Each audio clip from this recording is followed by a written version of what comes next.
Today, in Barcelona, we have the pleasure of meeting a famous Swedish geographer, Gunnar Alexandersson. He comes to international meetings more than most other Swedish geographers, so here I'm sitting him down to ask him some questions about his life experience and why he chose the line he chose in geography. Gunnar, I'm delighted to get this opportunity. We live in the same country now, but we haven't managed to record this so far. But you told me on a visit to Stockholm one time about your family background and your childhood environment and how that somehow led you toward the kind of geography you did. Well, I was born in Bergkvara, Sweden, which is in the southeastern corner of the country, south of Kalmar and north of Karlskrona. And that little place of about 1,000 people, a little more than 1,000 people, has used to have, or at the beginning of the century, had was the second largest hometown of sailing vessels in Sweden, after Brantevik in Skåne. And that meant that most male people, the male population, had been sailors. Mm-hmm. That means that I was born and raised with hearing about the large ports of the world, about the shipping lanes, and about everything that had to do with shipping in the old days. Mm-hmm.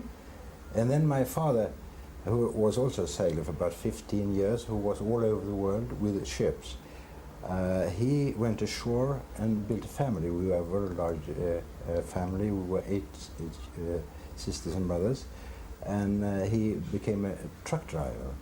So I was raised on a truck, and that really meant that I was really getting a transportation background. And I have been very much interested in transportation ever since I was a small child. Yes, yes, I associate you with ports and with transportation and urban geography. Yes. So then you went to Handels Högskolan in Stockholm. My academic training was at the Stockholm School of Economics. My teachers in this small town, they encouraged us, to go on with high school training and so on, which was not something that was given, but I had a very enthusiastic primary school teacher that was born and raised in Stockholm, and he encouraged us very much, and eventually I ended up at the School of Economics in Stockholm. And there, who were the important teachers? First of all, it wasn't geography you started with. No, my idea was to go into to study economics. That was my great interest. I was, of course, interested in geography all the time, but I didn't think about that to make a profession of geography. But at the School of Economics, I went to the lectures of William-Olsson and Ivar Högbom. Ivar Högbom was he gave lectures on shipping and mineral production, and because he was a geologist in background, and William-Olsson taught urban systems and that type of thing, and especially Stockholm. He had made his dissertation on Stockholm, and he had also written another book on Stockholm. So he was the grand man on urban geography in Sweden, and also on population geography. He was following up the tradition of Sten de Geer. Yes. Well, Handels is a story unto itself, perhaps less known than that of Lund and Uppsala and so on. You told me about the early days at Handels, the background, who were the founders, and yes, it's rather interesting. At the beginning of the century, the businessmen in Sweden, they thought that they were looked down upon by the community at large. The important people in that society were the nobility and people who worked in government. And businessmen were making money, but they were not highly considered. So it was decided that there should be training for business people, and commissions were set up, and they went to England and to the United States, but finally they decided that the German school for training of business people was the most appropriate. So they formed a Handelshochschule, according to the German tradition. The first two professors there were Gunnar Alexandersson in economic geography and Eli Heckscher in economics, in economic history. Business as such, business people thought they knew that themselves, so that was not so important. But it should be teachers who were well known in society and that gave respectability. And these professors were more paid a higher salary than the university professors. Eventually, of course, the whole situation changed when we came into the 20s, and business administration became a subject of that was the most important, and also economics. And economic geography is an important, of course, subject, but students don't have to take it. They can choose between business law and economic geography. I see.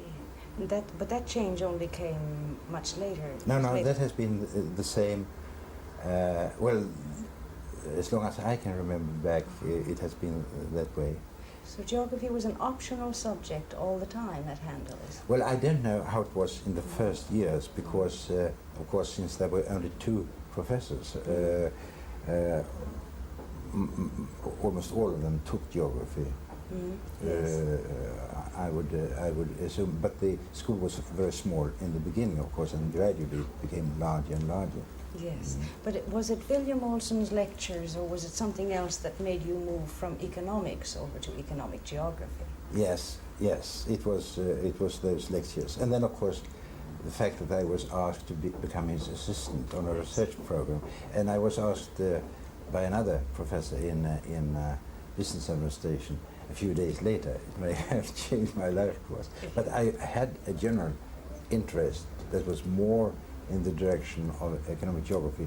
When I really got to know the various subjects, I found that the economic geography was my greatest interest. Yes, but you said William-Olsson was continuing in the tradition of Stendhal, Yes. Which I interpret as being, on the one hand, very systematic and analytical, but still morphological. And what William-Olsson himself did in the Stockholm study was to introduce a much more functional approach. Yes. Now, I associate you much more with the functional side, Yes. but I don't know if I'm correct. How did your conception of urban develop, urban geography? You see, I think that William-Olsson, he had some problems, with writing, and he was talking very well, he was lecturing very well, but he had some difficulties with the writing. And he was very interested in expressing himself in maps. Yes. And there I think Stendhal was his ideal. So that was where he came, followed Stendhal. And I think William-Olsson was somewhere between art and science. He was he put down a tremendous amount of work to get good pictures, and to argue with people, to put his arguments in maps and in pictures. Yes. But there was you were now a student there in what years? That was in 44 to 47. And that was the period when the school received a number of people from the other side of the Baltic. Oh yes.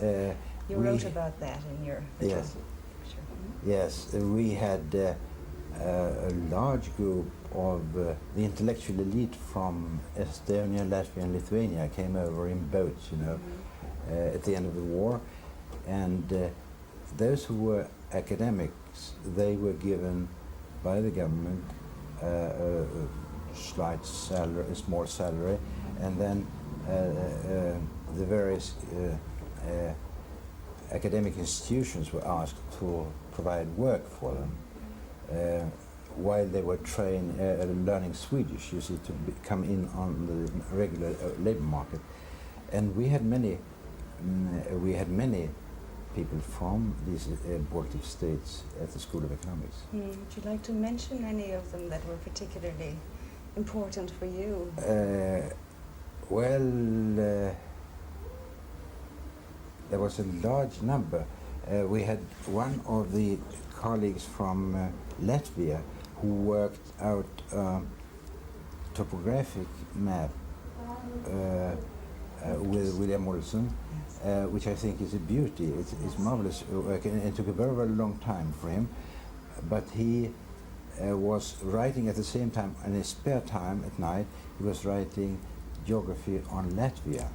So he's very well known among his Latvian compatriots spread all over the world. And there were many others. Yes. Kant became very well known, of course, later, and he knew William-Olsson before, and he came through Stockholm, but he came very soon to Lund. Edgar Kant. Edgar Kant, Yes, he's an excellent man.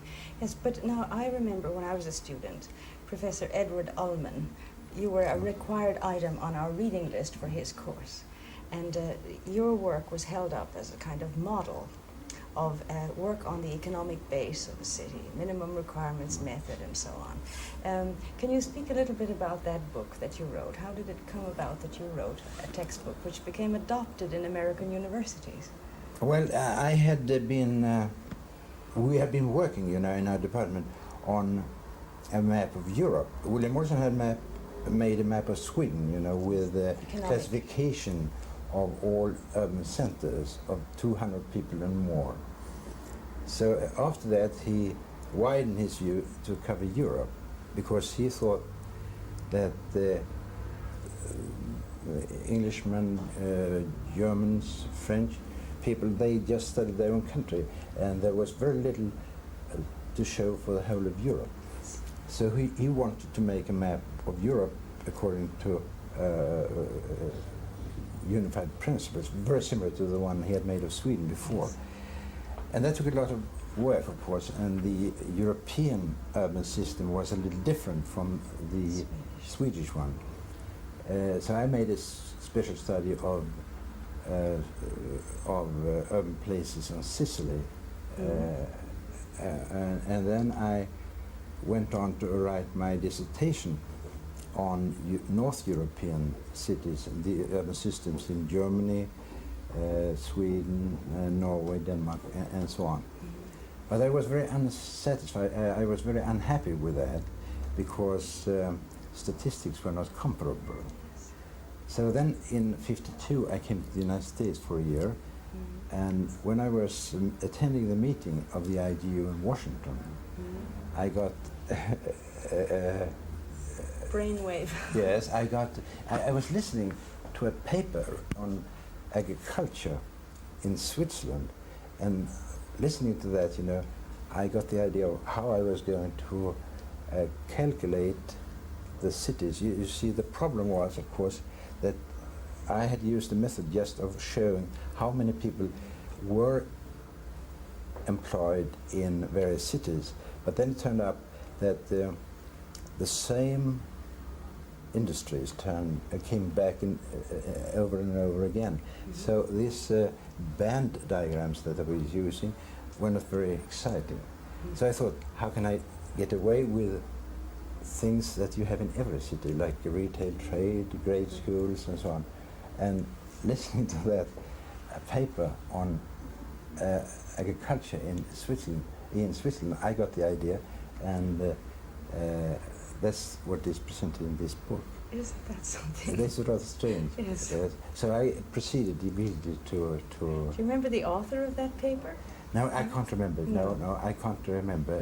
I should go back and try to... Yes, because that was an amazing thing, that can happen. Well, it's strange, because I heard afterwards that when my book had been published, the French had used my my book, the same system to study the French agriculture, not the urban system. Well, there were studies made on agriculture, on urban systems too, but they had used it on agriculture, so it was strange. Recycling via Sweden. Yes, yes. Yes, oh, that was. But your bulk of your research interest has been in industrial and transportation geography, would you say? Well, urban industrial became my main interest then in the 50s, and then we had suggested to Ivar Högbom, who was dean of our school, that he should translate his book World Shipping that had appeared in Swedish in the 30s. Well, he said, I'm old and I couldn't do it now. I wouldn't have time and I don't have strength to do it. But if you would be co-authors, I would be happy. So we started the project, by getting money from a foundation, the Johnson Foundation, and we got a secretary from London, from the London School of Economics, a student from there, Susan Snurgras, and then we were organized, to write that book, but it was a tremendous job. Yes, I'm sure, yes. You have traveled a great deal. You mentioned the Congress in '52, Yes. but I know that you have gone to many international congresses and are perhaps one of the most internationally minded of today's senior geographers in Sweden. Well, the first meeting was in Lisbon, 49, Yes. and then at that time I was working for the Swedish Airlines, the ABA. Yes. William-Olsson and the director of the line had agreed that he should be giving advice on how to design the network of lines, and that would fit in, with this map of Europe. Yes. So that was a very good job to be assistant on that, because I could just call the airport and tell that tomorrow I would like to go to Paris, tomorrow I would like to go to London, or to Istanbul, or to Rome, or something like that, and I did. What a project! Yes, yeah. Yes, and that ended. That was mainly related to research, a specific research project that involved travel. Yeah. But you've taught in North America, and you've visited other countries in other projects as well. Yes, I was given a scholarship from the School of Economics in '52 to stay 1 year in the United States, and that coincided with the international conference in the United States in Washington. And then I was asked by Van Rooyen at the University of Maryland to come there for 4 months research project, and that made me acquainted with the department. Yes. And then I traveled also all over the country in '52. I didn't go to one particular department, but I tried to see as many as possible. And I think that was very good, because I made many contacts. Yes, yes, and you've kept them up. Yes. Yes, I'm curious about how or whether you have developed this idea of a general map of Europe, or doing general studies on Europe, as opposed to the specific, country-specific study. That was one of William-Olsson's big dreams, and Yes. you were involved in that. Yes. Have you taken any further steps toward a general geography of Europe? No, not Europe, but I was doing this on the urban system in the United States, and then the next was on world shipping. But it was, even my world shipping book was a way of writing about the world as seen from the ports. Yes. And some people thought it was too pragmatic.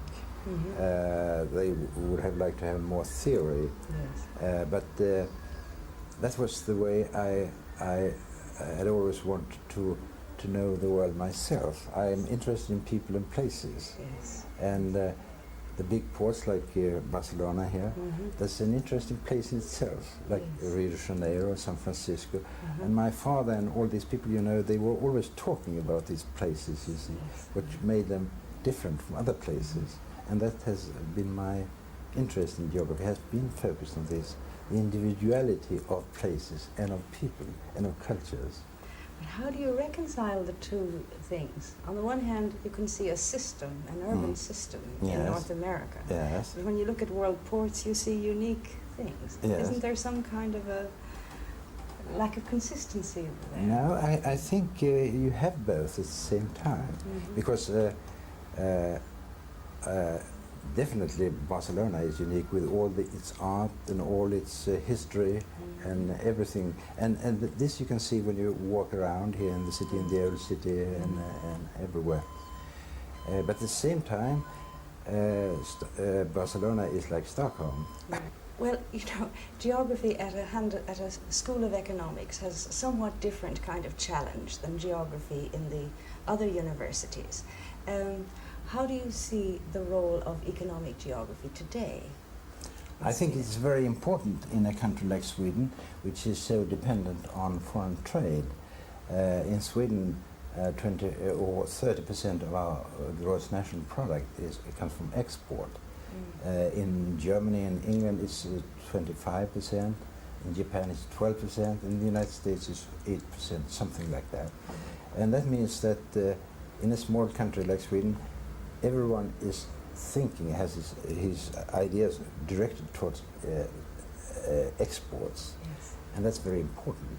And therefore, all these people who are involved in selling the Swedish products on the world market, they have to know the world, and not only how to travel to this city and that city, but also to know the cultural backgrounds of the various countries.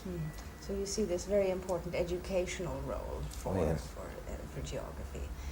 Yes, it's a very plausible argument, but is it to geography that such students come?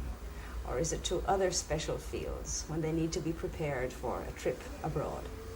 Well, they come to geography, many of them, and then we have also at the School of Economics groups being formed every year by students, about 20 or 25, or when they start they may be 40 or 50, that want to study a continent or countries overseas. For instance, the United States, Brazil, China, Australia, and so on.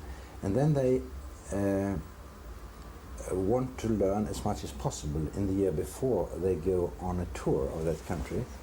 And then they usually come to me in economic geography and ask me to give some course on that country. And often they also ask me to come along on the tour. And it's being financed by contributions from big corporations. So normally they go to a director of a large corporation who is a former student, usually former students of our school, and ask him to be a sponsor. And he will sponsor this by writing to other corporations. And these corporations they cannot give away money, of course, to students who want to travel, but they put in advertisements in the programs that the students write. And when we go out on the tour, there is a little booklet with a picture of each student, and if I am along, I will be in there too, and a little text about what we expect to do and so on. And then the rest of it is advertisements. And that way, the Swedish industry can support this type of activity. It's very interesting. Yes. Very interesting. Do you think that formula could have a little bit more mileage to it? Oh yes, certainly. But it's probably natural in Sweden because of the central importance of exports. But it should be the same in the United States. Oh, I think groups of students in America make trips all the time without any professional guide. Yes. And maybe it could be something for geography departments in America to think about. You suggested that to me once. Yes, certainly. Yes. But otherwise, how do you see the future of geography in Sweden? Well, I think it's very important. It will be very important for business people to have geography. But there are problems, of course, also which is felt by my colleagues at the universities who train teachers in schools and so on. And that is that in the schools we have now grouped the subjects. When I was a student, we studied geography, history, and so on. But now we have grouped the many subjects into social science and into natural science, that type of thing. And I think that's very unfortunate because there is no responsibility. Some people who has no training may teach the part of geography that is in a social science course or in a natural science. So I think that's very unfortunate. But my colleagues are working very hard on this, but reforms in high school, as you know, take some time to come through, and then if you want to change them back, it will also take a long time. So this is a very central problem. And I think also that many parents will feel rather unhappy about their children not knowing enough geography. So there's some movement to try to get geography back into the high schools. Oh yes. And what about the relationship to industry? Is it only at Handels really that is legitimate? Well, you know, we have had for a long time we had a school of economics also in Gothenburg. Yes.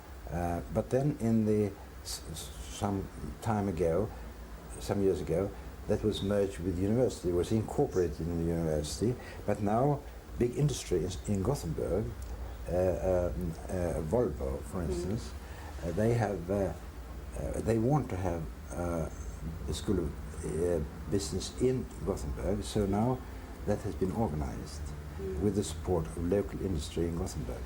And there, economic geography plays a very great role. The director or the dean of that business school is a geographer, and the geographers play a very important role in international training of the people at that school. In your later years, you have done some work on your own home area. I think it's fascinating to see you return to those childhood interests in a certain way. Would you like to talk about how that of home course, area works? It's rather interesting. You know, in Sweden you have an interest in all communities, all parishes. There are museums, and in my hometown we also have a museum. We have two museums really. And one on shipping, of course. So we have a little shipping museum, and the local pilot had collected material on the sailing period, on all the sailing vessels there, and he had put these pictures in an album. And people came to see him, you know, to look in his album. There were so many people interested. And I told him that you should write a book about this because otherwise this album will be destroyed. Well, he said, well, I'm a pilot. I don't write books, you know, so I could do it if you could help me. So he had written also text to that, you see. So it was decided that I should help him. And then there were other texts that we could use, and there were other people in this small town that were interested in participating with chapters. And there was a publisher in Malmö who had been originally interested in railroads, and he had started also with shipping. So he took contact with us about the same time that we took contact with him. So he came up to see us, and it was decided that we should publish that book, and it was printed in 2,500 copies, about the size of world shipping. But this was just about one port, and one of the smallest ports in Sweden, but it had a great interest for the local people, and also for people in other parts of the Nordic area, because you had a similar background in many small places in Norway and Denmark and Finland and so on. And now we have quite a few visitors from Germany, Holland, France, United States, in that small shipping museum every summer. And this book has been rather widely distributed, but most of them have been sold locally, of course. Yes, of course. So is that your present burning interest? No, but that's my weekend interest. You see, I live in Stockholm in an apartment, and then I have a house in my hometown.